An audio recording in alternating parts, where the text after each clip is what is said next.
But we are starting today with two guys who maybe are in rotations. They're in rotation battles, and so maybe their ranking is a little bit impacted by that. The first guy, number 66, Drew Rasmussen. Um, we think that Drew Rasmussen is contending for the fifth spot in Tampa Bay with Zach Littell. There's also maybe the fourth and fifth spot with Taj Bradley, because Taj Bradley has some minor league options. So depending on how he looks, we don't know what Tampa Bay is going to do. Is that part of your ranking of Rasmussen at 66? Like, if you knew for sure he was starting, would you move him higher, or are these just concerns about him? No, this is just, I mean, we talk about this tier being like, all right, quick decisions. Rasmussen, are you in the rotation? No, get out of here. Bye-bye. But if you're in the rotation, I mean, this is one of the best hard contact suppressors out there. And you also showcased whiffability all of a sudden before he got hurt. So, no, I would have Rasmussen inside my top 50 if he were actually starting. And that's the situation we're in. Like, why not go for that when you have so many guys to go for that if you need just innings and some productivity or some production, I should say, on the waiver wire, you can go and get. That's fine. Just go get Drew Rasmussen, see how this goes. I mean, he's a guy who's 96, 97 and has 3 pitches, a cutter that's really hard to hit, a sinker that helps, a slider that's really hard to hit. Like, yeah, do this. Yeah, I should note, sadly, our boy who we've talked about also, Shane Baz, has 2 minor league options. So, Yeah, I uh, know. I know. and Zach Littell has no I minor league know. options. I know. So there's a world where Zach Littell makes the team as a reliever, like a long reliever, but I think it's more likely that. Isn't it Oh just man, isn't it just so annoying that teams I understand they're, like, yeah, thinking about maybe the long haul of it, but come on, just put the good ones in the I know, rotation. I know. Just do We it. have to hope it's a situation where Taj Bradley or Shane Baz don't get sent down to start the year. But listen, we can't pretend it's not a No, possibility. absolutely, no, it's a good point. Uh, the next guy, number 67 for you, is Bobby Bradley, Bobby Bobby, Miller. oh my gosh, well, this guy Um, might get actually sent down to the minors too. It's yeah. possible.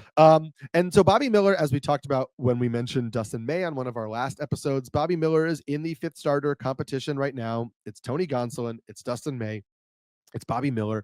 I know everybody, when I posted my article on like picks after the top 300, starting pitchers after the top 300, who I was intrigued by. Bobby Miller currently going pick 346. So that's an NFBC online championships, which are 12 team drafts. That's obviously very late in a draft. I got immediate pushback. Like, there's no way Bobby Miller is earning a spot in this rotation.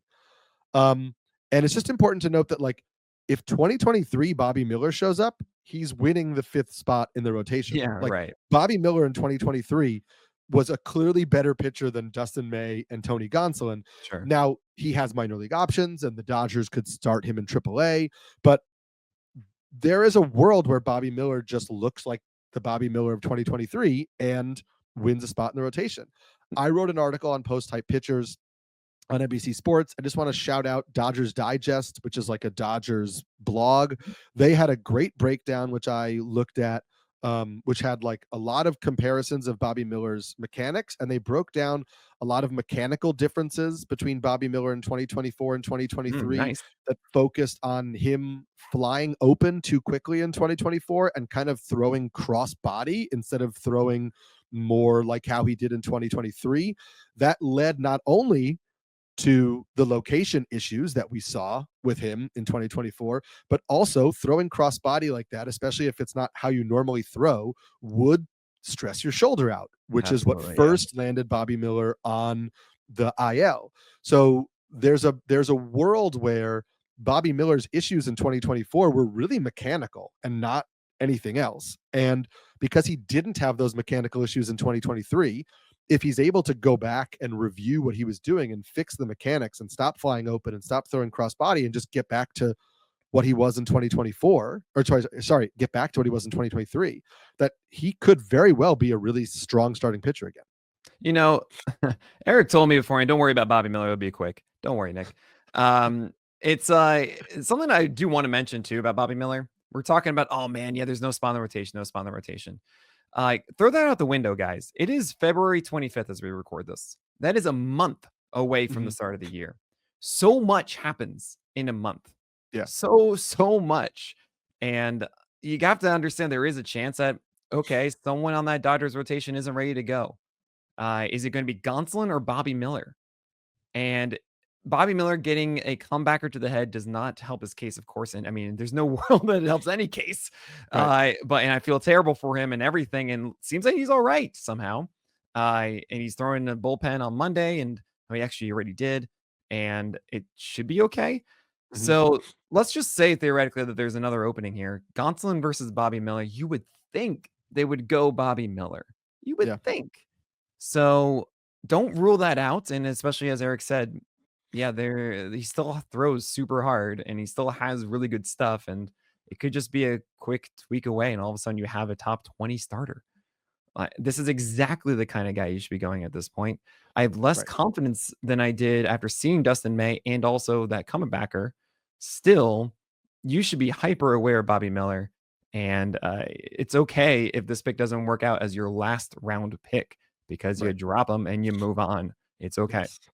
Again, we are in the drop him and move on range of drafts, and we're in the, as Nick has pointed out a bunch of times, we're in the I want quick answers part of the draft. We want to Absolutely. know with these guys whether we're cutting them for the guy on the waivers on waivers who had that dominant looking first start, or we're holding on to these guys because they had a dominant looking first start. So you're swinging upside here.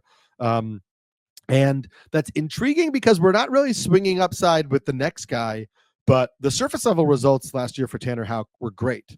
And so if you got another repeat of that, you'd be super happy. You and I both believe we're getting a little bit of regression in the ratios, but not necessarily regressing back to like 2023 Tanner Houck. There were definite improvements he made last year with his mechanics, with his delivery down the, down being more direct toward home plate. That really did help his command, which led to his success. But for a guy who has these kind of like gifable splitter slider combo, we don't get a lot of strikeouts. We never really have gotten a lot of strikeouts. So if we get some regression in the ratios and don't really get any more strikeouts, yeah, you're probably not dropping Tanner Houck, but he might not be as exciting as we thought he was for a time last year. Well, okay, from June 29th through the end of the year, Tanner Houck held a 4.42 ERA and a 138 whip. His splitter had just a 9% swing strike rate against left-handers in that time. Oh gosh. We talked about Tanner Houck this time last year, and we were saying, okay, between him and Whitlock, well, Houck needs to figure out lefties. Well, Whitlock just needs to kind of be healthy and just Right. have all of his pitches working and command it well, for the most part. Just really do his thing. And Whitlock wasn't, and Houck actually figured out his problem, which was the splitter became really, really good for the first 3 months of the year. And then, of course, I just mentioned it wasn't. Yeah. I can see myself in a situation where I have Tanner Houck and it goes in and out per start, and I don't know what to do. And I hate Mhm. that. Oh gosh, that's why I'm trying to avoid as much as possible. This is why they're in the hipsters tier, headache inducing pitchers, stifling the entire roster. That said, how could easily get back into that rhythm? You might know early on if that splitter is working, and then you just have this value right in front of you. That's cool. It could just be fine, and that's cool too. Like it's very much of a shrug at this point for Right. Tanner Houck for me. I wanted to put him lower, and I wanted to put him higher. Like, is he a Holly? Is he not?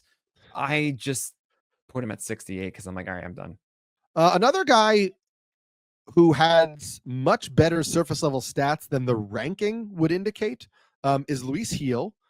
Right, we know Luis Heel was dominant for stretches last year, but unlike some of the real breakout guys from last year, Heel is down here in the 60s.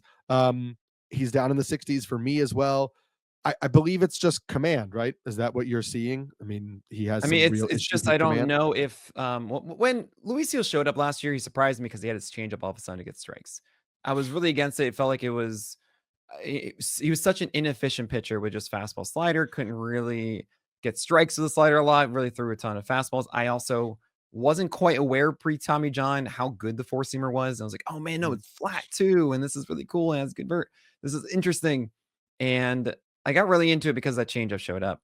That changeup for a stretch was actually really good, and then he lost it, and then it was kind of sliders dancing with the disco. That is what Anthony Desclafani, otherwise known as Tony Disco, would do. Just throw 40% plus sliders in the zone and get away with that. So is that who Luis Heel is? I don't really want to do that. It doesn't really speak to 6 innings constantly, and that means Right. that his win potential goes down despite being on the Yankees. So I get a little weirded out. I want to believe that he'll have his changeup again and that there's growth to be had with command. But there is this feeling that Luis Heel is just kind of destined to be a bit volatile and more like a 9% walk rate, 10% walk rate guy than he is to be like, no, I can pitch. I know how to utilize all these things. This is totally fine. And I don't want to deal with those kind of volatile guys as much as I can. Mhm. I know the strikeouts are tempting, but if you're walking that many, the strikeout percentage is actually less of an impact because you're going to have fewer innings. Right. That's just how it is. And that's not going to be fun. So It I really want it to work out, but I can't really tell at the moment. And I don't like that. it is also important to note. I understand that the thought that Heel might not be in the rotation is wild to some people. But remember that Luis Heel, as a prospect, had major bullpen risk because of his control. That was always part of baked into who he was Luis Heel has trouble throwing strikes. He could be in the bullpen. He has a minor league option. Marcus Stroman has no minor league options remaining. The Yankees most likely want to trade Stroman. I don't think that's a shock to anybody. But depending on how things go in the spring, if they're either unable to trade Stroman or if Heel just looks lost early on, whatever it is, Right. there is a world where Stroman starts the year with the Yankees until they can find somebody to take him. They're not going to waive Marcus Stroman. They're going to find somebody to trade him to. So if they're unable to make that trade, if Luis Heel's command issues rear their head in the spring, like, I'm not saying it's likely. I'm just saying there's a world where Heel is not on a team that wants to win a World Series.